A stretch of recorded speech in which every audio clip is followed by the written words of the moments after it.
بسم الله الرحمن الرحیم. سلام عرض می کنم خدمت تمامی بینندگان محترم شبکه فرهنگ. دوستای عزیز، مدت هاست که منطقه ما، افغانستان و مناطق همجوار افغانستان، دستخوش ناامنی از طرف گروه های افراطی است.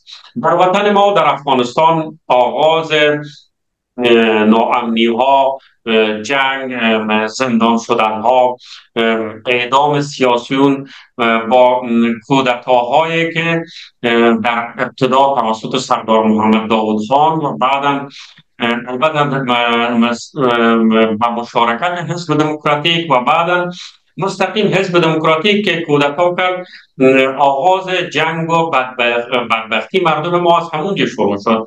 بعد ایستادگی مردم ما در برابر حزب دموکراتیک و اشغال کشور ما توسط قوای نظامی اتحاد جماهیر سوسیالیستی شوروی ادامه پیدا کرد و بعد از پیروزی مجاهدین هم متاسفانه اختلافات که پیش آمد زمینه را برای ظهور گروه های افراطی در افغانستان مساعد ساخت که در نهایتش یک گروه به نام طالب ها وارد میدان شدند. با حاکمیت قبلی طالب ها، نیروهای افراطی کشورهای مختلف همراه این گروه همکار شدند و بعد از شکست گروه طالبان هم همراهشان رفتند دوباره به کوهها و مناطق بیرون از کشور ما. بعد از مسلط شدن مجدد گروه طالب ها یا اشغال کشور ما توسط گروه طالب ها، بر علاوه طالبان افغانستانی، یک تعداد از افراد افراطی کشورهای مختلف همراه از یا فعلا در سرزمین ما در افغانستان حضور مسلحانه دارند.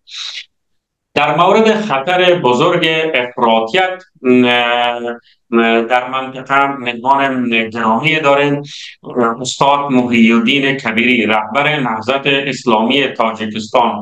تاجیکستان که پیوندهای متعدد مردم ما با این سرزمین دارند. ما بارها در صحبتهای خود می گفتیم و مطرح کردیم که فقط دریا یا رودخانه آمو بین ما و تاجیکستانی ها فاصله ایجاد کرده. در غیر از او ما بیشمار پیوندها داریم، همون رقمه که ما در خوشی های همدیگه میتونیم شریک باشیم، در غم همدیگه هم میتونیم شریک باشیم و تأثیر پذیر هم هستیم از همدیگه.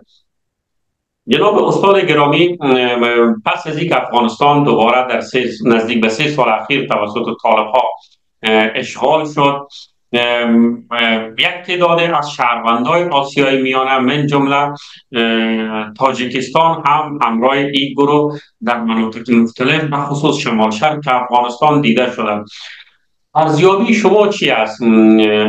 تروریست های حاکم در افغانستان چقدر باعث نگرانی کشورهای مسلمان نشین آسیای میانه از جمله تاجیکستان میتوانند شود؟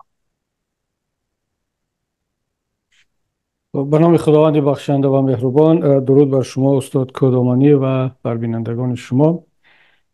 قبل از آن تشکر میگم که ما را دعوت کردید بر این برنامه خوبتون و باید گفت که ما بغیر از آن که یک دو ملت همجوار و دوست و برادر و هم زبان و هم دین و هم فرهنگ هستیم، باز هم تقدیر هم هستیم. یعنی ما هر دو ملت در دو طرف آمو تقریبا یک مشکلات داریم و با مشکلات متعدد و قبل از همه با مشکلات مثل کمبود حقوق، کمبود آزادی ها و رشد فساد و رشد ظلم و طغیان دست و پنجه نرم میکنیم و همین نکته ها هست، همین مشترکات بیشماری که هم مشترکات مثبت و هم منفی باید ما را وادار کند که ارتباطات بیشتر داشته باشیم و حداقل یک گفتمان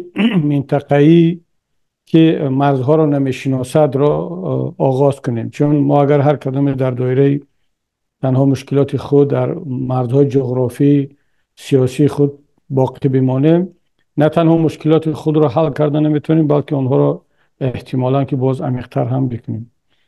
خب سوال جناب شما که چرا تا چه حد این وضعیت تهدید دارد به منطقه ما، من به این سوال در این چند مدت اخیر بارها جواب گفتم، بخصوص بعد از حادثه‌های مسکو که تقریبا 2 ماه پیش صورت گرفت و در اونجا حالا هنوز هم دقیق نیست ولی با ادعای خود مقامات روسیه چند تاجیکستانی چند تاجیک هم دست داشت.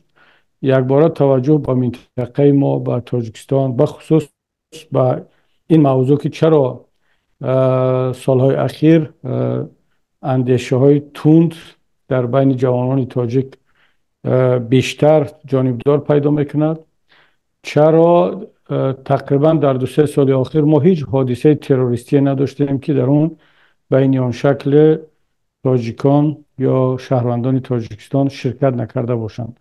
چند حادثه در خود افغانستان شد، در جمهوری اسلامی ایران، در ترکیه، در روسیه و باز حتی در اروپا هم چندی را دستگیر کردن که تابعیت، نه همش البته، یک ایدهش تابعیت تاجیکستان رو داشتن.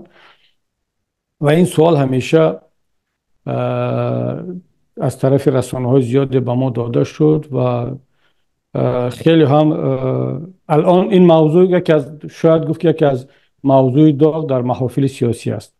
جواب من به این سوال خیلی کوتاه است. اون مقدار تهدیدهایی که به امنیت، به ثبات و آینده کشورهای منطقه آسیای مرکزی از داخل تهدید میکند از بیرون نیست. حتی از افغانستان که از نگاه من، البته شما میتوانید با نظرهای من موافق نباشید، از نگاه من تهدیدهای بیشتری به امنیت، ثبات و آینده آسیای مرکزی از داخل خود منطقه تهدید میکند، نه از افغانستان، نه از کشورهای دیگر. تا امروز ما هیچ تهدیدی مشخص، جدی، آشکار از طرف افغانستان نسبت هیچ کدام از کشورهای آسیای مرکزی ندیدیم. حتی اون شماره تهدیدها در مقایسه با حکومت‌های قبلی هم بیشتر نشدن. همون مقدار که برای مثال در تاجیکستان ما وضعیت متشنج بود به همون شکل باقی مونده است، یا در ازبکستان، در ترکمنستان، کشورهای دیگر. یک مقدار بعضی از دایره‌های سیاسی بخصوص حاکمان کشورهای آسیای مرکزی از وضعیت افغانستان در گذشته سوء استفاده میکردن و هنوز هم دارن سوء استفاده میکنن. در گذشته هم مثلا نبود هیچ، حتی در زمان جمهوری اسلامی هم که حکومت وقت به حد اقل دعوا میکرد که هیچ پشتیبانی از تروریسم نخواهد کرد و هیچ برنامه برای انتقال این افراد، این اعتقادها و این رویه ها به آسیای مرکزی ندارد. ولی باز هم رهبران آسیای مرکزی همیشه در زبانشان، در صحبتهایشان، در همه محفل ها هم جامعه داخلی و هم بیرونی را از افغانستان میترسانیدند. و الان هم بعد از اون که حکومت در افغانستان عوض شد، گفتمان این افراد در محفل های سیاسی تغییر نکرده است. باز هم افغانستان برای اونها همچون خطری بالقوه معرفی می شود و من فکر میکنم که در اینجا بیشتر تبلیغات است، بیشتر ترساندن مردم در داخل و خارج است، تا اینکه زیر این پرچمی یا که زیر بیرق مبارزه با تروریسم اینا نمیخواهند که از مشکلات خودشان صحبت شود، از کمبود آزادی ها صحبت شود، از اون فساد اداری و مالی که در تقریبا در همه کشورهای آسیای مرکزی وجود دارد از اینا صحبت شود. البته این با معنای نیست آقای جناب کردامانی که هیچ گونه تهدید، هیچ گونه خطر از جنوب و کشورهای آسیای مرکزی تهدید نمی کند. این خطرها وجود داشتند و هنوز هم دارند، اما ما باید خطرها را دقیق بشناسیم و تشخیص بدهیم که کدام نمود خطرها بیشتر تهدید میکند. خطرهای داخلی که آنها سرچشمه میگیرند از مشکلات اقتصادی، اجتماعی و سیاسی و فرهنگی در کشورهای آسیای مرکزی، یا خطرهایی که بیرون از این منطقه میاد، برای مثال از افغانستان یا کشورهای دیگر. بازم بار دیگر تاکید میکنم که از نگاه ما بیشتر این خطرها در داخل خود جامعه هست. برای مثال اونی که جوانان تاجیک بیشتر گرایش به اندیشه‌های تند کردن در وقت‌های اخیر، این هیچ ربطی به وضعیت افغانستان به وضعیت کشورهای دیگر ندارد. این همه برمیگردد به وضعیت داخلی تاجیکستان. چون در تاجیکستان چند روز پیش به من یکی از شبکه‌های روسی دقیقا همین سوال را کرد. منم جوابم این بود که من جای تعجب نیست که جوانان تاجیک گرایش به اندیشه‌های تند اسلامی کردن. اگر گرایش نمی‌کردن برای من تعجب بود، نه اینکه گرایش کردن.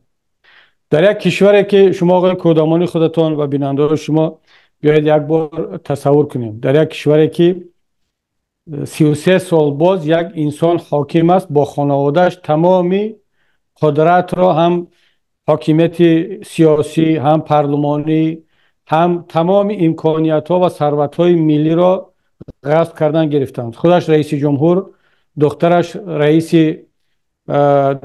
دستگاه اجرایی رئیس جمهور، پسرش رئیس سنا، دوم شخص در کشور، دیگر دامادها و دخترها و اینا همه وزیر و کبیر و تمام اقتصادیات در دست آنها. و علاوه بر اینکه تاجیکستان جزء 5 کشور سرکوبگرترین عالم شناخته شد در سال 2023، باز بالای مردم این همه فشارها، محدودیت‌ها. شما تصور کنید که رفتن جوانان تا سن 18 ممنوع، رفتن بانوان به مسجد قطعا ممنوع، و اخیرا باز حالا که چند سال پیش گذاشتن ریش اونها را ممنوع کرده بودن، این هفته آخر پارلمان کشور باز بستن روسری را با نماد اسلامی. نه ما حالا سخن درباره نقاب و برقع نه، همون حجاب اسلامیه که زنان مسلمان در تمام دنیا میپوشند، در ترکیه و افغانستان و ایران و همه جا، این رو هم بالاخره ممنوع کردن. خب پس سوال ما این است که این جوان متدین ملتزم، ولی خب اونه که شجاعت دارد، غیرت دارد، میخواهد در وطن خودش، در کشور خودش دینش رو آزادانه پیروی کند، او چیکار کند؟ اگر او افراطگرا نشود، دست به خشونت نزند، چیکار کند؟ با راه پارلمانی، با راه انتخابات، با راه اعتراضهای مدنی رساندن پیام امکان ندارد. شما آقای کودمانی یک بار تصور کنید، حداقل در همین 3 سال حاکمیت طالبان در افغانستان من بارها شاهد اعتراضات، تظاهرات شدم. حتی بانوان دست به اعتراض میزنند. بله، مانع این گونه اعتراضات می شود، اما در تاجیکستان در 30 سال اخیر، در این 30 سال حاکمیت رحمان، حتی یک مرتبه هم ایشان اجازت تظاهرات را ندادند، حتی یک مرتبه هم. یعنی پس وقتی ما مقایسه میکنیم وضعیت را بین افغانستان و تاجیکستان، حتی در همه افغانستان امروزه که تلاش میشه در رسانه‌ها تمام دنیا را از آن بترسانند، من دیروزم در یک صحبتم گفتم که من با دلخواه انسان چالش میتیم بیایم مقایسه کنیم که وضعیت نسبت آزادی ها در افغانستان بدتر است یا در تاجیکستان. من آماده هستم که با هر کسی که دعوا دارد که در افغانستان بدتر است ما بیاید بحث کنیم. البته این به معنی نیست که در افغانستان خوب است. ما اینجا بحث بین بد و بدتر رو داریم، نه اینکه بین خوب و بد را. بنابراین همین استاد گرامی، من فکر میکنم که اون چیزی که در تاجیکستان میگذرد و اون که در منطقه افراطگرایی روز به روز دارد رشد میکند، این بیشتر ربط دارد به وضعیت سیاسی اقتصادی داخلی خود کشورهای منطقه. راست استاد گرامی، ولی یک تفاوت کلانی که وجود داره مثلا در تاجیکستان و بعضی از کشورهای دیگه آسیای میانه، حکومت‌ها و قوانین دنیوی است به اصطلاح. اما در افغانستان هر آن چیزی که طالب‌ها انجام میدن یا هر آن چیزی که در کشورهای آسیای میانه گروه‌های افراطی و تروریست انجام میدن از نام دین انجام میدن. مردم ما و شما به ارزش‌های دینی خود، به تاریخ دینی خود، به فرهنگ دینی خود احترام به سزای قائل هستند، ولی این طرف جان مردم، آبروی مردم، عزت مردم هم خیلی مهم است. وقتی اگر حکومت های دنیوی هر آن اشتباه یا خطاکاری میکنن، خب خودشان ناکام میمانند، خودشان مورد بازپرس نزد عوام مردم قرار میگیرند. اما وقتی افراطیون و تروریست ها جنایت میکنن، نام یک دین نبرد میکنن، اینجا موضوع نگرانی وجود داره که توده ها را در ستیز و دشمنی و مخاصمت با یک دینه که قرنهاست مردم از او پیروی میکنن، خصوصا مذهب احنافی که مردم ما و شما پیروش است، یکی از پرچمداران اصلاحیت، عدالت گستری و پروری در مناطق یا در بین پیروان خودش بودن. حالا این چی وضعیت پیش آمده که در همه مناطقی که مردمش یک زمان پرچمدار علم، هنر و تمدن اسلامی بودن، امروز افراطیون دست به این رقم جنایت میزنن و راه به اصطلاح جلو گرفتن از یا جلوگیری از این شما به عنوان یکی از پیشتازان مبارزه اسلامی در منطقه و رهبر یکی از احزاب اسلامی در چی میبینید؟ استاد کدامانی، در این موضوع من کاملا با شما موافقم که متاسفانه وقتی که یک نفر که خود را منسوب میداند به این یا حزب اسلامی، گروه اسلامی، حتی به یک مسجد، به مدرسه و اشتباه میکند، چه رسد به جنایت، حتی اشتباه هم کند، سایه آن بر روی دین مبین اسلام میافتد و در صورتی که عین همون اشتباه یا جنایت را حتی بدتر را مگر کسی که منسوب به این یا حزب یا گروه دنیوی هست اگر انجام بدهد، دیگر او را خودش را مسئول میدانند، نه اون دینی که او پیرو است، نه اون جهان بینی یا فلسفه‌ای که او پیرو اون است. ولی برای مردم عادی فرق نمیکند که یک نفر دزدی را به نام اسلام میکند یا به نام دنیویت، به نام دموکراسی. درست است که سایه یا ضربه بیشتر را در اینجا اگر کسی این دزدی را، این فساد را، این ظلم را به نام اسلام کرد، اون ضربهش تنها به خودش نه بلکه بیشتر به اسلام میرسد. اما برای مردم عادی که در نهایت کار، مثلا وقتی که ما این موضوع اولمون که بحث افراطگرایی بود، در نهایت کار ما میبینیم که اون کسانی هم که با نام دنیویت، با نام دموکراسی این جنایت ها را صادر میکنن، آزادی های ملت ها را محدود میکنن، در نهایت کار باز میبینیم که افراطگرایی بیشتر میشود. حتی اگر من به این نظرم که اگر در تاجیکستان، حالا الحمدلله که اکثریت مردم مسلمانن، حتی اگر اکثریت مسلمان هم نمی بودن، باز هم همین افراطگرایی، همین رادیکالیسم و اکستریمیسم رشد میکرد. ما در دنیا تنها رادیکالیسم یا افراطگرایی اسلامی را نداریم، ما افراطگرایی مارکسیستی را داریم، افراطگرایی یهودی را داریم، افراطگرایی بودایی را داریم در بعضی از کشورها، حتی افراطگرایی هندویی را داریم که میبینیم که مسلمانان از دست اونا اذیت میشن. و تاجیکستان اگر هر دینی می بود، با این عذاب و با این فشارها و با این محدودیت ها حتما در اون افراطگرایی رشد میکرد. اما من نکته که اینجا میخواستم خدمت شما عرض کنم این است که متاسفانه این حوزه تمدنی و زبانی ما که ما میشد اون را حوزه تمدن و زبانی فارسی بگیم که اساساً از 3 کشور عبارت است، جمهوری اسلامی ایران، افغانستان و تاجیکستان، ما چیزی را با نام مردم سالاری واقعی تجربه نکردیم. تقریبا 1.5-2 سال بعد از پاشخوری شوروی ما در تاجیکستان این مردم سالاری را داشتیم که خیلی هم انتخابات های خیلی هم شفاف برگزار شد، حتی این در سالهای اخیر شوروی در زمان گورباچوف. و اتفاقا امام علی رحمان به سیاست کلان همون وقت با استفاده از همون دموکراسی وارد شد که خودش یک جوانی نه چندان در سیاست کارآزموده در مقابل نماینده دولت، نماینده حکومتی زمان پیروز شد. اما وقتی که از در یک روند دموکراسی پیروز شد، وارد سیاست گشت، بعدا خودش آمد این دموکراسی را از بین برد، انتخابات شفاف را از بین برد و اون دموکراسی و مردم سالاری خیلی هم هنوز هم که مانند یک طفل بود، تازه داشت راه رفتن را می آموخت، اون را بوقی کردن، در گهواره قتلش کردن. و در افغانستان هم که دیگر حالا درست است که 20 سال در زمان جمهوری اسلامی یک آزادی های بود، پیشروی های بود، اما نمیشد اون را نمیتوان گفت مردم سالاری به معنای واقعی کلمه.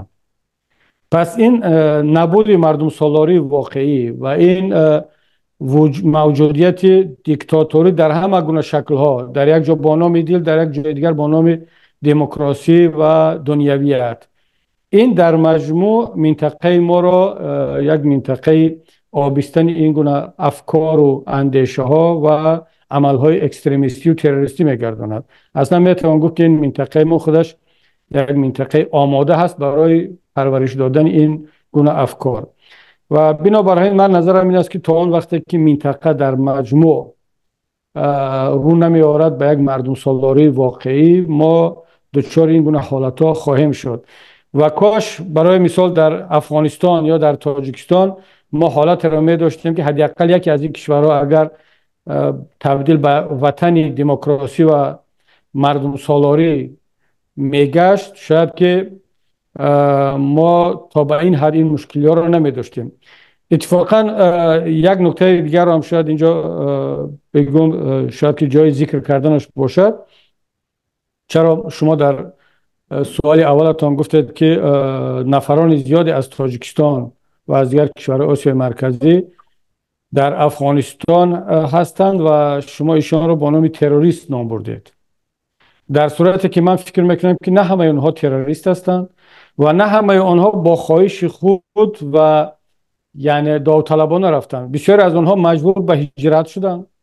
یکی توانست به اروپا هجرت کند مثل ما، یکی دیگر به کشورهای دیگر، و بعضی جای رفتن دیگر نداشتند غیر از افغانستان. حتی یادم هست که در زمان جمهوریت هم بعضی از افراد نزدیک به حزب نهضت اسلامی تاجیکستان بعد از سرکوبگری های رحمان، بخصوص بعد از سال 2015 2016 به افغانستان هجرت کردند. اونا نه تروریست بودن نه اکستریمیست بودن، بلکه انسان های معتدل. اونا می توانستند مثل من اگر می توانستند امکانیت می بود به اروپا هجرت میکردند یا به امریکا یا به کانادا، ولی فضا شرایط همین بود که مجبور شدند راهی آسانتر به افغانستان بروند.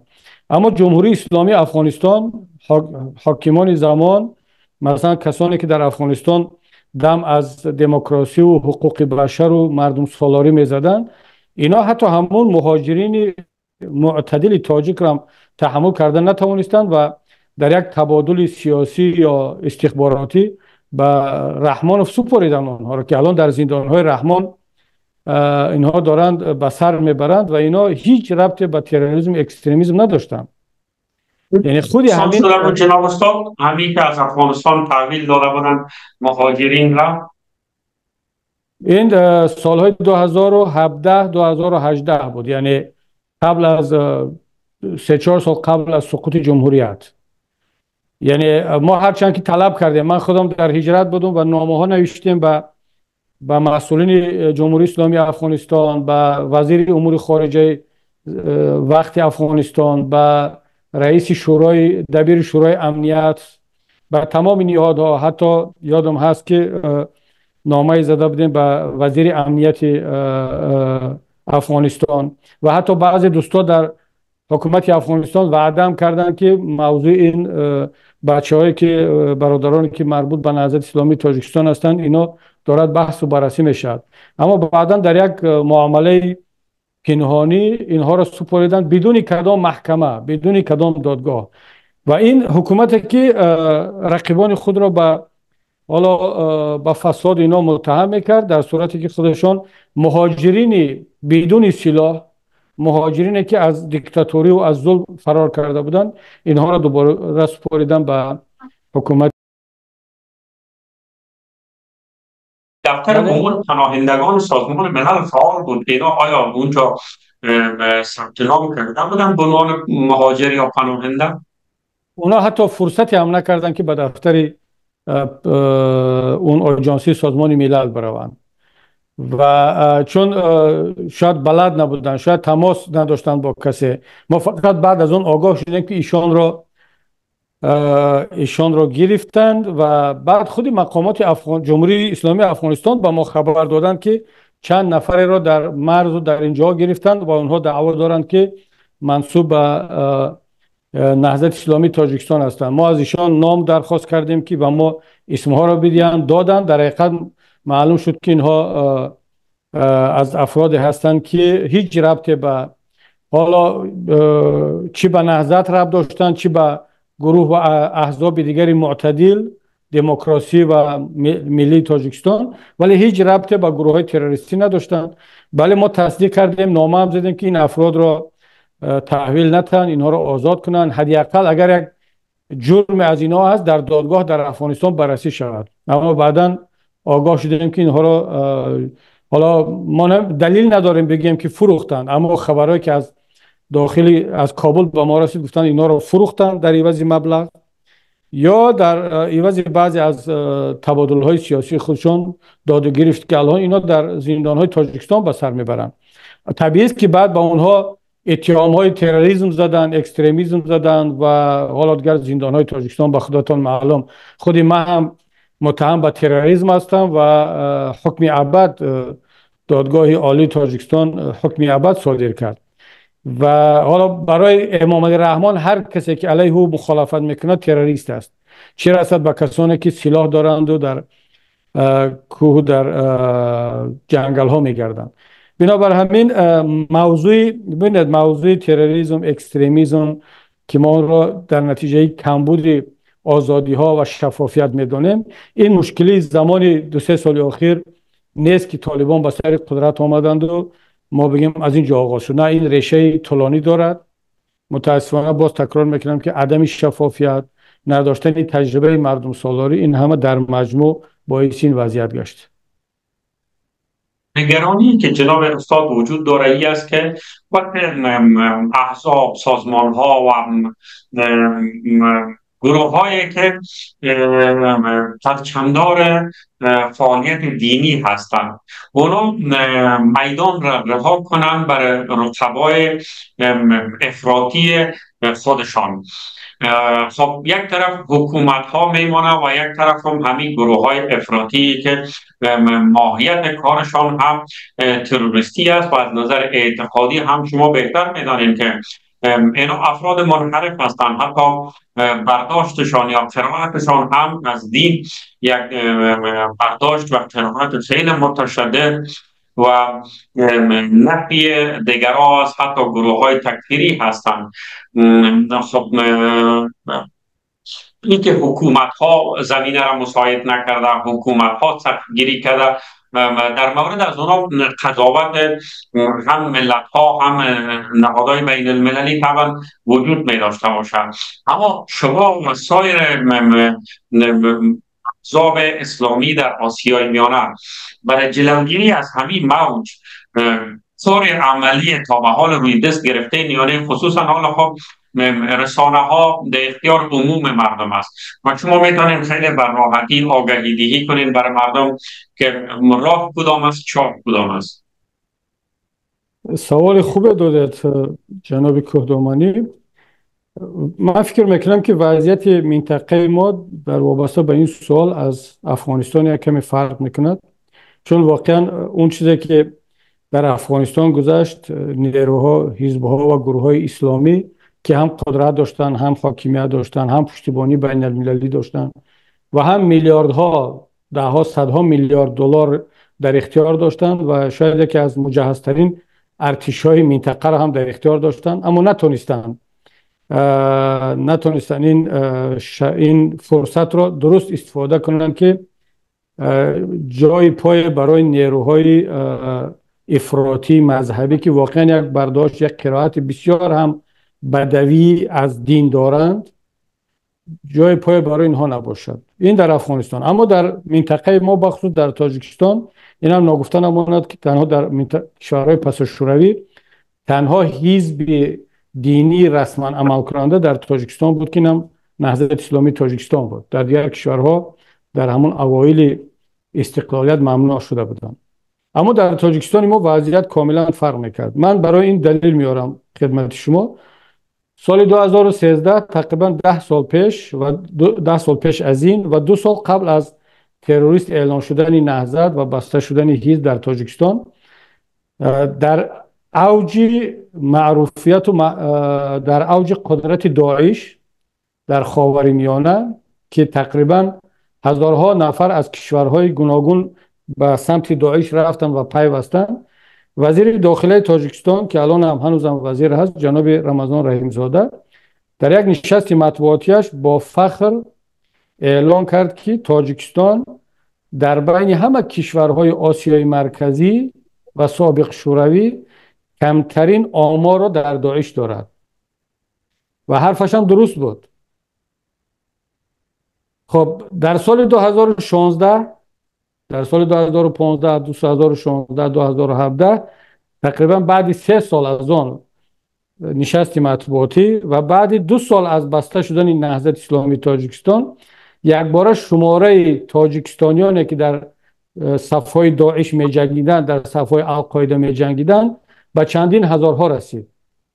حتی وزیر دفاع داعش با کونی که یا سرهنگ وزارت امور داخلی تاجیکستان گلمراد حلیموف که خودش یک از محافظان رئیس جمهور بود، رفت وزیر دفاع داعش شد.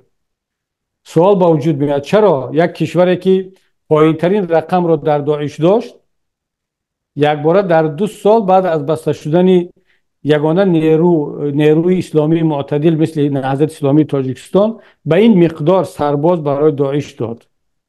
پس اونه که در تاجیکستان تا بسته شدن نهضت اسلامی تاجیکستان کشور ما پایین‌ترین آمار را در صف نیروهای افراطگرا داشت، این زحمت و تلاش و فعالیت نهضت اسلامی تاجیکستان بود که ما یک چنل، یک راهی مشروع قانونی فعالیت سیاسی و اسلامی را در تاجیکستان برای جوانان مهیا میکردیم.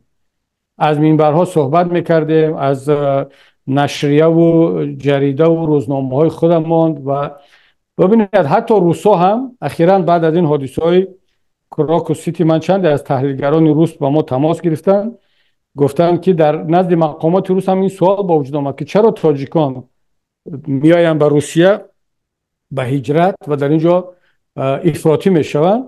و خود تحلیلگران به این نتیجه رسیدن که وقتی که نهضت اسلامی تاجیکستان در تاجیکستان و در روسیه فعالیت میکرد، وضعیت اینجوری نبود. اینا میلیون ها تاجیک، جوانان تاجیک در روسیه، اینا رهبران، پیشوایان، استادان معنوی داشتند.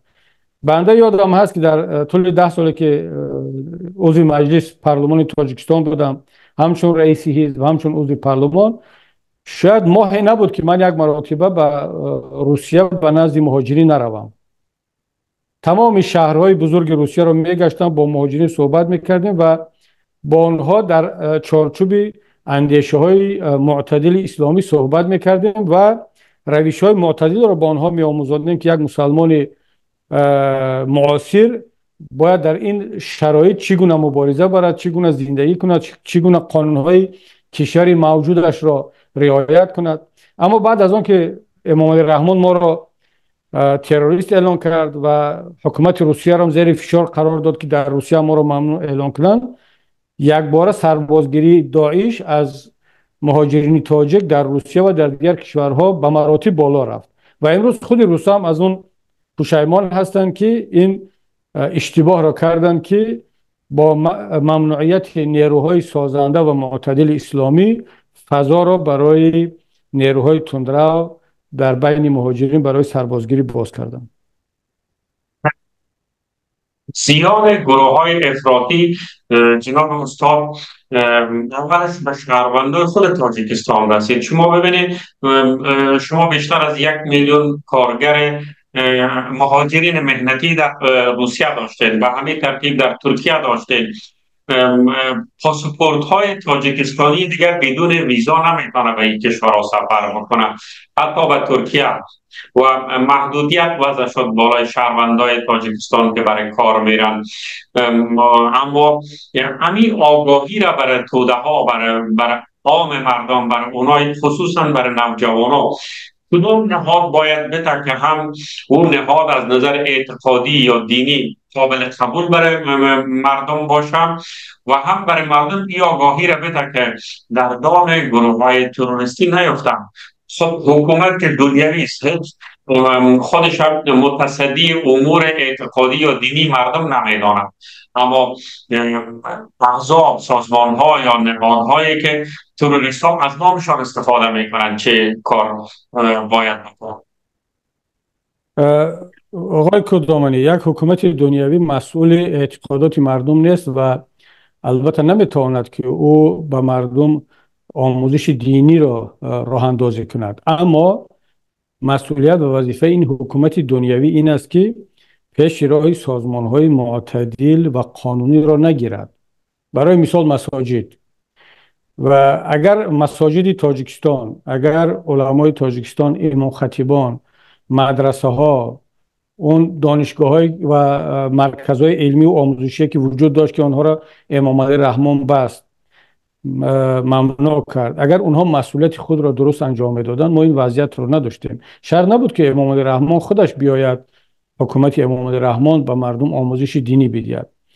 متاسفانه کار به حد رسید که با قبول یک قانون تقریبا 12 سال پیش که اون وقت من نماینده مجلس بودم، خیلی هم اعتراض کردم که قانون بالاخره بر ضرر ملت و دولت ما، بر ضرر دین مبین اسلام انجام می شود. اتفاقا در پارلمان من حتی اخیراً خواهش کردم که همون ثبت صحبت ها و بحث هایی که در پارلمان در هنگام قبول این قانون کرده بودیم اون را منتشر کنم، به دست بیاریم که اون را حکومت رحمان هم مثل که مخفی نگه می دارد، چون نمیخواهند که اون بحث ها و مردم آشکار شود.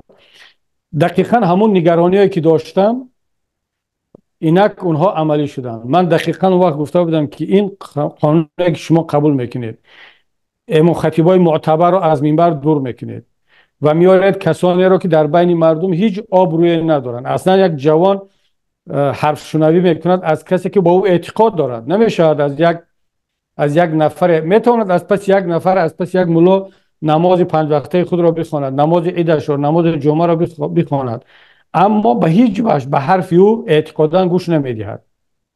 اما امام علی رحمان تمام علما، خطبا، تمام دانشمندان اسلامی را که مستقل بودند، حرفی درست زدن میتوانستند. درست که آنها چاپلوس نبودند، آنها تملق‌کار نبودند، آنها حرفشون فقط قال الله و قال رسول بود و خیلی هم معتدل در بین مردم آبرو داشتند. اینها را یک سره از منبرها دور کرد، با جای آنها آورد کسانی را که یا ارتباط با مقامات امنیتی دارند یا خودشون بعضشون حتی سابق کارمندان پلیس و مقامات امنیتی بودند، بعد از بازنشسته شدن رفتن یک عمامه و سله را بستند، آمدن امام خطیب یک مسجد شدن.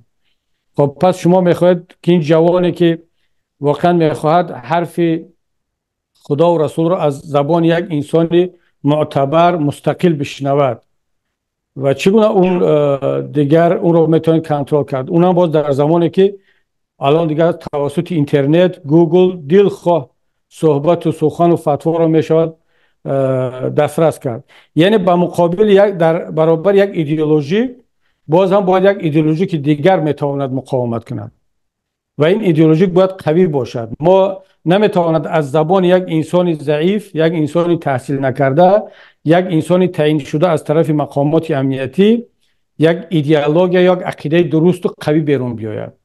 همین است که مثلا بعد بستن هزارها مسجد، بستن تمام مرکزهای آموزشی دینی در استانها، شما تصور کنید که در تاجیکستان 10 میلیونه که این هم یک منطقه کوهستانی است، فقط یک دانشکده اسلامی در پایتخت در دوشنبه عمل میکند. خب در مراکز استانها مردم قرآن و حدیث را از کی بیاموزند؟ و آموزاندن قرآن و حدیث در داخل خانواده ممنوع است. شما تصور کنید که یک پدر اگر پسرش را، فرزندش را چند آیه قرآن، چند حدیث نبوی، چند مثلا حرف یا جمله از فقه بیاموزاند، او همچون جرم شناخته می شود. خب پس این جوان 10 15 20 ساله 18 ساله با سوالات دینی خودش از کجا جواب پیدا کنند؟ طبیعی است که میره سراغ اینترنت. وقتی که رفت به یوتیوب و به گوگل، در اونجا دیگر از این صحبت های افراطی و از این نوارها و اندیشه های افراطی هر چقدر که دلت میخواد وجود داره. و این است که ما وقتی که من یادم از یک نامه به خودم همچون وکیل پارلمان به وزیر امنیت تاجیکستان وزیر وقت نوشتم و در اون اشاره کردم که باید در هر مرکز استان یک تا دانشگاه اسلامی قوی زد تا اینکه هم دامله‌ها علمای محلی حنفی در اونجا به نیازمندان درس اسلامی بیاموزانند، هیچ ضرورت به افکار و اندیشه‌های خارجی از بیرون نشود. یعنی ما تمام اون امکاناتی که در اختیار داشتیم، تمام اون شرایطی که در اختیار داشتیم، مسئولیت خود رو انجام دادیم. اما وقتی که امام علی رحمان یک سیاست دین ستیزی رو پیش گرفت، خب دیگر از دست ما کار هم نمیاد. ما که الان در چند هزار کیلومتر تنها کاری که میتوانیم مثل شما هفته یک بار توسط یوتیوب صحبت‌های سیاسی یا فکری داشته باشیم که خب در برابر اون موج صحبت‌ها یا چنل های تلویزیونی که هم حکومت رحمان علیه دین انجام میدهد و هم اون شبکه ها و چنل های افراطی که معلومات های زیادی را توسط اون امکانات در اختیار بودهشون بالای ذهن های مردم تاجیک میریزد، این صحبت های ما توسط یوتیوب و بعضی از امکانات محدود من فکر نمیکنم که کارساز باشه. سفر اخیر پوتین به ازبکستان و نشست اعضای پارلمان کشورهای آسیای میانه در قزاقستان لحن سیاسی اکثریت کشورها در مورد طالبان لحن متمایل به رسمیت شناختن بود. تا قزاقستان گروه طالبان را از لیست گروه‌های تروریستی بیرون کرد. فقط رئیس پارلمان تاجیکستان اونجا اعتراض کرد. ازبکستان هم سفارت جمهوری اسلامی افغانستان را به طالبان تحویل داد. ترکمنستان هم سالهای زیاد با طالبان رابطه نیک داشته. سفارت طالبان فعلا در ازبکستان در ترکمنستان فعالیت دارد. به ترتیب در مسکو سفارت دست دیپلمات‌های طالب است. در آسیای میانه طالب‌ها آشکارا فعالیت میکنند و در تاجیکستان هم کنسولگری افغانستان در خارخ مربوط به طالب‌ها میشود. شما وضعیت امنیتی منطقه ویژه تاجیکستان را چطور ارزیابی میکنید که متحدین منطقه‌ایش با طالب‌ها مراوده سیاسی، استخباراتی و اقتصادی دارند و فقط تاجیکستان مانده در یک منطقه محاط خودی که نه با جامعه غربی میانه نزدیک سیاسی داره یا رابطه نزدیک سیاسی داره و دیگه با کشورهایی که رابطه نزدیک سیاسی داره و خصوص مسکو اونا در مسیر روان هستند که طالب‌ها را به رسمیت میشناسند.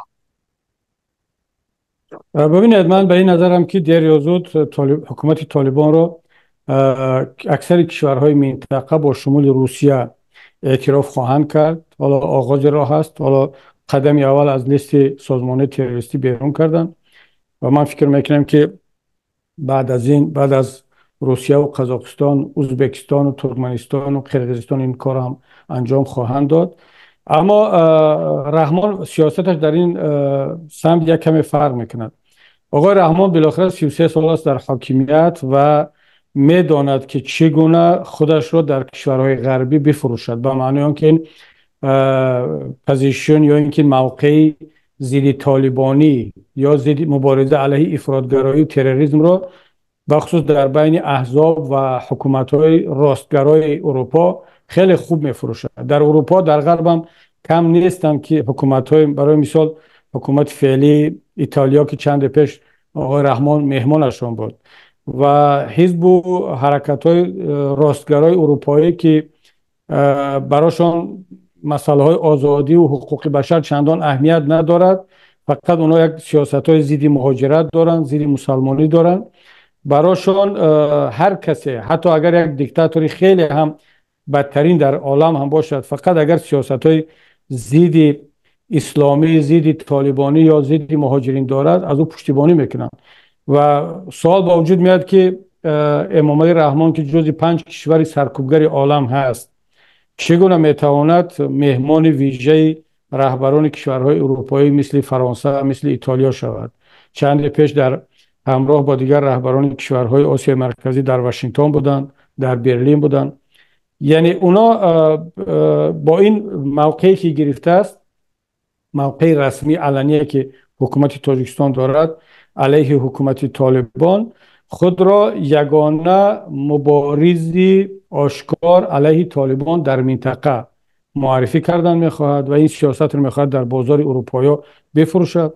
اما عملا در عمل دارد رابطه‌اش را حتی قوی‌تر از دیگر کشورهای آسیای مرکزی با حکومتداران افغانستان، حکومت امروزه، راه اندازی میکند. شما حتی در سرمای زمستان که مردم تاجیکستان بدون برق می نشست، 6 ماه بدون برق می نشستند، یک روز هم برق را به افغانستان همسایه قطع نکرد تا اینکه حکومت طالبان دچار مشکلی نشود، در صورتی که مردم تاجیکستان خودش نیاز به این برق داشت.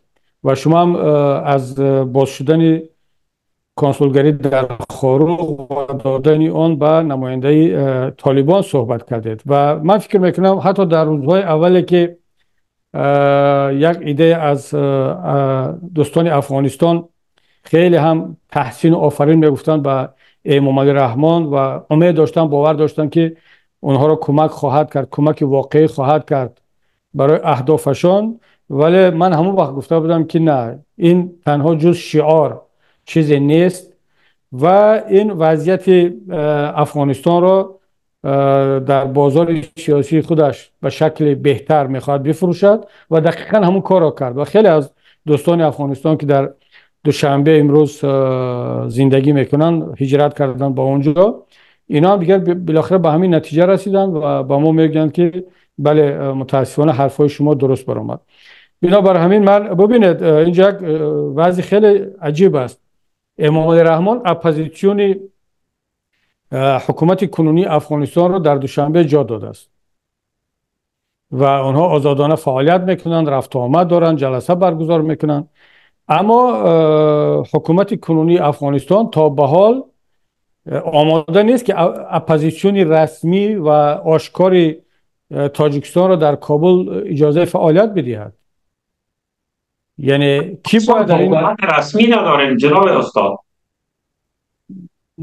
متوجه نشدم. ما در افغانستان حکومت رسمی نداریم، یک گروه است که ببینید حکومت رسمی، ببینید آقای کودامانی، حکومت رسمی داریم نداریم، ما بالای واقعیت ها باید صحبت کنیم. یعنی امروز امام علی رحمان حکومت فعلی حتی بگذار اعتراف نشده باشد، حاکمان امروزه افغانستان رو متهم میکند که وضعیت منطقه آسیا مرکزی را با پشتیبانی از نیروهای مخالفین متشنج کردن میخواهد، در صورتی که خودش در دوشنبه میزبان اپوزیسیون افغانستان هست. و حکومت طالبان تا به حال، حتی ما اگر درخواست هم کنیم که در کابل دفتر داشته باشیم نزدیک به مرزهای تاجیکستان، احتمال زیاد که اجازه عمل ندهد، در صورتی که ما تا به حال این درخواست رو نکردیم. من این رو همچون یک نظریه گفته ایستادم. خب وقتی که شما ببینید که اپوزیسیون افغانستان، ما اگر واقعا میخوایم بالای واقعیت ها صحبت کنیم، اپوزیسیون امروزه افغانستان میخواهد که حکومت موجوده کابل رو با استفاده سلاح سرنگون کند. حالا ما وارد بحث نمیشیم که این درست است یا نیست، این حق هر ملت است، حق مردم است، این کار داخلی خودشون است. ولی اونا بارها علنا در این باره گفتن، اعلام کردن و نه تنها یک حزب، نه تنها جبهه مقاومت، بلکه گروه های دیگر، شورای مقاومت و تقریبا همه احزاب اپوزیسیون افغانستان برای نظرن که تنها با راه مقاومت مسلحانه میتواند به یک نتیجه رسید و هیچ کس گروه های مقاومت افغانستان را با شمول امام علی رحمان تروریست و اکستریمیست اعلان نکرده است. شما تصور کنید که ما نیروهای اپوزیسیون تاجیکستان، نهضت اسلامی تاجیکستان، مثلا گروه 24، سازمان وطندار، انجمن آزاداندیشان تاجیکستان که غیر از نهضت اسلامی تاجیکستان دیگه همشون حزب و حرکت های دنیوی هستند، اینا رو امام علی رحمان همشون رو شامل لیست تروریسم کرد، در صورتی که یک دانه سلاح هم ندارن و هنوز هم یک مرتبه نگفته ایم که ما با استفاده سلاح میخوایم حاکمیت را عوض کنیم در تاجیکستان. ما یک استانداردهای دوگانه را داریم در منطقه. مبارزه مصالحانه برای یک جایز است، برای یک اجازت است، برای یک کشور دیگر اجازت است که اپوزیسیون را در پایتخت خودش جا بدهد، اما همون مبارزه مصالحانه برای ملت دیگر جایز نیست. برای تاجیکان آن طرف آمو اجازت است که سلاح بگیرن علیه حکومت امروزه مبارزه برن، اما برای تاجیکان این طرف آمو این اجازت نیست و حتی بدون سلاح آنها متهم به تروریسم اکستریمیسم میشن. من فکر میکنم که این بازی های دوگانه، این استانداردهای دوگانه در نهایت به آن آورده میرساند که ما شناخت یگانه درباره اکستریمیسم و تروریسم، درباره مقاومت، درباره مردم سالاری، درباره حکومت مشروع و غیر مشروع نداریم. هر کس از منفیت‌های خودش این بهاگذاری رو میکند. هر کس میاد با دید خودش از در چارچوب منافع و مصلحت‌های خودش این تعریف ها رو معرفی میکند. من فکر میکنم که وقتی آن رسیده است که ما برای همین گفتم در اول صحبت که یک گفتمان فرامنطقه‌ای باید شکل بگیرد بین تمام نیروهای سازنده و معتدل.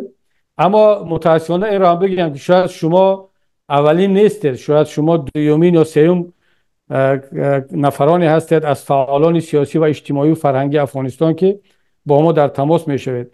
قوی‌ترین رسانه‌های فارسی زبان از آن جمله افغانستان اینترنشنال و دهایی که با میلیاردهای پول اروپایی و آمریکایی کار میکنن و هدف خود را هم اعلان مردم سالاری و آزادی بیان در افغانستان و منطقه اعلان کردن، اینا از ترس امام علی رحمان، از ترس یک دیکتاتور حتی جرئت نمیکنن با یک اپوزیسیونی در خارج بوده تاجیکستان صحبت کنن. خب پس چگونه من باور کنم به این نفری که از یک دیکتاتور تابعیت میکند، جسارت ندارد، شجاعت ندارد که حرف آزاد را بزند، من چگونه باور کنم که این در افغانستان مردم سالاری میساخت، آزادی میساخت یا در آینده ساخته میتواند؟ در این مسئله من فکر میکنم که طالبان با وجود همه مشکلاتی که دارن به مراتب صادقانه تر عمل میکنن. اونا هیچگاه درباره مردم سالاری، دموکراسی، پارلمان، رسانه‌های آزاد صحبت کی نکردن و هیچ کس از اونا دعوا هم ندارد. اما جمهوری اسلامی افغانستان و اپوزیسیون امروزه افغانستان که در اختیارش شبکه‌ها و چنل‌های قوی را با مبلغ‌های اروپایی و آمریکایی دارن، اینا نسبت اون اهداف اعلان کرده خود صداقت ندارن. خب پس چگونه ما بیایم یک طرفه حکومت طالبان را تنقید کنیم و کسانی که از حکومت طالب نه تنها فرق ندارد بلکه گاه بدتر عمل میکند اینا را بگیم که نه، اینا انسان‌های سازنده و معتدل هستند؟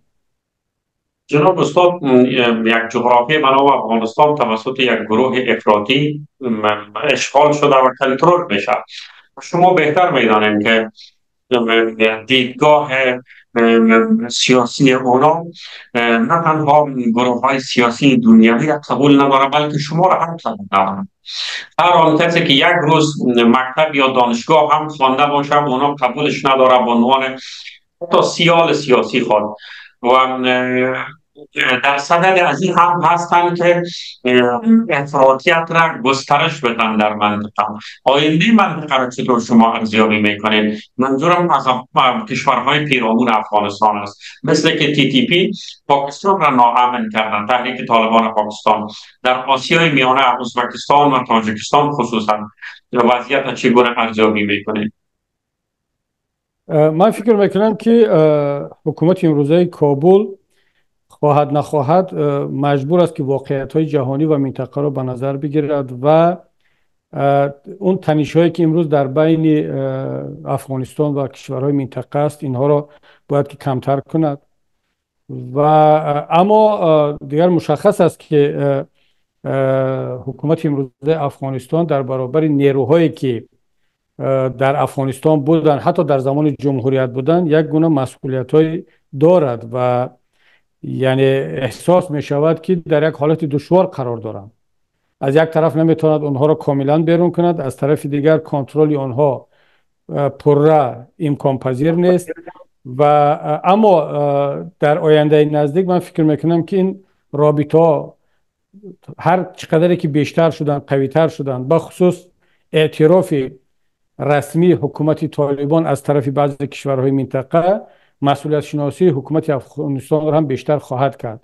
اما این به معنی آن نیست که این رابطه های بین افغانستان و پاکستان یا افغانستان و تاجیکستان در یک مدت کوتاه بهتر خواهد شد، چون بعضی مسائل هستند که آنها ریشه دارند در تنها در زمان حکومت طالبان نبود. برای مثال بحث‌های مرزی بین افغانستان و پاکستان این میراث از حکومت‌های قبلی هست، یا مشکلات بین افغانستان و بعضی کشورهای دیگر. برای مثال خیلی از کشورهای منطقه با شمول چین نگرانی دارند که بعضی از گروه‌های متعصب از این کشورها میتواند در افغانستان جای پا پیدا کند و این موضوع هست که من فکر میکنم باید کشورهای منطقه با طالبان در پس میز مذاکرات بنشینند و به همون مقداری که برای مثال تاجیکستان اگر میخواد با افغانستان مشکلات خود را حل کند، من اینجا بیشتر فکر میکنم که یک عملی به مثل باید در چارچوب این معادله باید این مناسبت ها راه اندازی شود. به همون مقداری که حکومت افغانستان به مشکلات منافع تاجیکستان را به این نوبت میگیرد، من فکر میکنم که دوشنبه هم باید به همون مقدار منافع و نگرانی های حکومت کابل را هم باید به نظر بگیرد. در مجموع من فکر میکنم که کسی میخواهد یا نمیخواهد، واقعیت این است که حکومت امروزه افغانستان اگرچه از لحاظ حقوقی و سیاسی اعتراف نشده است، ولی عملا دارد جهان به سمت آن میرود که با این حکومت به یک شکل سازش کند، همکاری کند و آینده افغانستان را طبیعی است که تنها مردم افغانستان حل کرده میتوانند با شمول طالبان. من فکر نمیکنم که هر کسی، حتی در گذشته آقای کودامانی، من چند روز پیش یک نوار صحبتی 2012 سال 2012 در مسکو در یک سخنرانی من کرده بودم، در اون وقتی که هنوز در خبر نبود که از اون که طالبان دوباره به قدرت برمیگردن، یعنی تقریبا 12 سال قبل، یکی از دوستان به من فرستاد گفت که شما 12 سال قبل در سخنرانی در مرکز کرنیگی مسکو گفته بودید که دیر یا زود طالبان بار دیگر به حکومت به افغانستان برمیگردد. من وقتی که دیدم این صحبت را از نو به زبان روسی است، اگر باشد من به شما میفرستم، خیلی هم در اون صحبت خندیده بودن و بعدا مرا متهم کردن که دارد افسانه های سیاسی میبافد. اما چرا من اون وقتم به این نظر بودم، هنوزم به این نظرم که آینده افغانستان بدون مشارکت طالبان به این شکل امکان ندارد و هر کسی که این فکر را در سر میپرورد که باید طالبان را از نه تنها از قدرت بلکه از صحنه سیاسی فرهنگی افغانستان دور کرد، این به نظرم جز یک نظر پردازی خالی چیز بیش نیست. ولی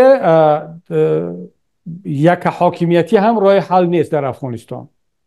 و من فکر میکنم از دیکتاتوری صحبت میکنیم. میدانیم که حکومت طالب ها شبیه به حکومت کره شمالی یک حکومت مطلق دیکتاتوری، غیر از خودشان هیچ گروهی را، سازمان را قبول ندارند، مشارکت سیاسی را قبول ندارند، در ساختار قدرت مشارکت قومی را قبول ندارند، حتی با نیروهای معتدل اسلامی جور نیستند. طالب ها حقوق زن ها را به عنوان بیشتر از نصف جامعه به هیچ عنوان رسمیت نمیشناسند. با علوم عصری مخالفت دارند، با اقوام دیگه افغانستان جور نیستند. در تمام کابینه حکومتیشان شما یک وزیر از مردم هزاره رو نمیبینیم. در تقسیم قدرت مثلا سهم اقوام بزرگ به هیچ عنوان رعایت نشده. خب اینا مشکلات است که طالبان را بیشتر به طرف سقوط داده روان. ما خب از داخل افغانستان استاد خبر داریم که اقشار مختلف جامعه ما از زنها گرفته اکثریت مطلق جوانها با این گروه مخالف هستند و لحظه شماری دارن سرنگونی از این رژیم را. آقای کدامانی، ببینید، من به هیچ وجه نگفتم که حکومت امروزه افغانستان با رهبری طالبان یک حکومت همشمول دموکراتی است که از راه انتخابات به سر قدرت آمده باشد، یا این حکومتی است که دعوای همشمولی کرده باشد، یا حکومتی است که اعلان کرده است که یک قانون اساسی دارد، انتخابات برگزار میکند. نه، این چیزایی که شما فرموده 100% درست است. من این واقعیت ها را میدونم، اگرچه در افغانستان نیستم یا همه روزه به امور افغانستان پیگیری نمیکنم، اما در مجموع اون چیزایی که شما گفتید اینا تاییدش در گزارش های رسانه‌ای هم هست و از چشم هیچ کس پنهان نیست و هیچ کس نمیتواند وضعیت امروزه افغانستان رو یک وضعیت مطلوب بداند. اما وقتی که شما ببینید، ما همه چیز رو در مقایسه باید بررسی کنیم. طالبان با واسطه سلاح به سر قدرت آمدن، نه با واسطه انتخابات، نه توسط یک قانون اساسی و هیچگاه دعوای دموکراسی و مردم سالاری و حکومت همشمولی پردومالی ندارن. شما با کره شمالی مقایسه کردید، چرا با همسایه نزدیک با حکومت تاجیکستان مقایسه نمیکنید که اگر ما در افغانستان حکومت همشمول میخواهیم، چرا اون رو در تاجیکستان مقایسه نمیکنیم؟ یک حکومت همشمول نمیخواهیم که خب حداقل در افغانستان طالبان حکومت رو از یک خانواده نکردن، شاید از یک قوم بیشتر باشن، شاید از یک گروه باشن، از گروه خود طالبان. اما امام علی رحمان در تاجیکستان حکومت رو از یک خانواده کرده است، حتی از یک حزب هم نه، حتی از یک قوم، از یک محله هم نه. خب در صورتی که امام علی رحمان دعوای دموکراسی دارد، حتی حزبش هم حزب خلق دموکراسی است، دقیقاً مثل جمهوری خلق دموکراسی کره شمالی که نه خلقی است و نه دموکراسی. خب من همچنین یک تاجیک، یک تاجیکستانی، وقتی که افغانستان را مقایسه میکنم، افغانستان را هیچگاه با کره شمالی و موزامبیک و سومالیا و ارژانتین مقایسه نمیکنم. افغانستان را با کشور خودم مقایسه میکنم. من فکر میکنم که همه چیز رو باید ما در مقایسه ببینیم، نه به معنای که من پیشترم گفتم که اینجا مقایسه بین خوب و بد نیست، اینجا مقایسه بین بد و بدتر هست. حتی در این حالت هم بد و بدتر، هر دوشان بدتر شاید باشد برای مردم منطقه. اما وقتی که شما درد خود را میگویید درباره مشکلات داخلی خودتان، من حق ندارم بگم که نه، درد شما بی اساس است، چون این درد شما هست. اما وقتی که شما درد خود را میگید، من درد شما را درد میکنم و درد همسایه را نمیبینید، برعکس میان تمام رهبران سیاسی افغانستان، تمام روزنامه‌نگاران سیاسی افغانستان امروز دارن تعریف و تمجید و چاپلوسی و مداحی از یک دیکتاتور میکنن که به مراتب حکومتش از طالبان بدتر است. ما حداقل ببینید، فرق ما از فعالان سیاسی و از رهبران افغانستان این است که حداقل ما تعریف و تمجید و مداحی نکردیم. ما مشکلات رو میگیم و مقایسه میکنیم، جایی که خوب است میگیم خوب است، جایی که بد است میگیم بد است. اما متاسفانه باز تکرار میکنم، اونایی که خودشان پرچم مبارزه بهر عدالت و آزاد اندیشی و حقوق بشر رو بالا میکنن، بعد میبینه که میان در مداحی و چاپلوسی یک دیکتاتوری که به مراتب از حکومت خودشان بدتر است دیگر مسابقه دارن در چاپلوسی بین یکدیگر. رهبران سیاسی افغانستان، روزنامه‌نگاران، فعالان سیاسی، فقط به خاطر آنکه یک ویزه از کنسولگری دریافت کنند و برن چند روز، چند هفته در دوشنبه بمانند. من فکر میکنم که دیگر با این شعارها حداقل مردم منطقه رو نمیتوان فریب داد. مردم دیگر مقایسه میکنن، میبینن که شعار چی است و عمل چی است. سپاس بیکران جناب استاد از شما که دعوت ما را پذیرفتین. ما انشالله دوامدار کوشش میکنیم برای شما و دوستای دیگه از آسیای میانه که مبلغ فکر معتدل اسلامی هستند تریبیون بتیم تا ای که جلو افراطیت و تروریسم در منطقه گرفته شود. بدون شک راه حل مشارکت سیاسی تمام جریانات در حکومت ها است. ما بدون برافراشتن پرچم عدالت در منطقه نمیتونیم به مرحله برسیم که یک زندگی ایدئال سیاسی و مدنی بر شهروندای ما فراهم شد. شما را به پروردگار یکتا و به همتا می سپاریم. خداوند یار و مددگار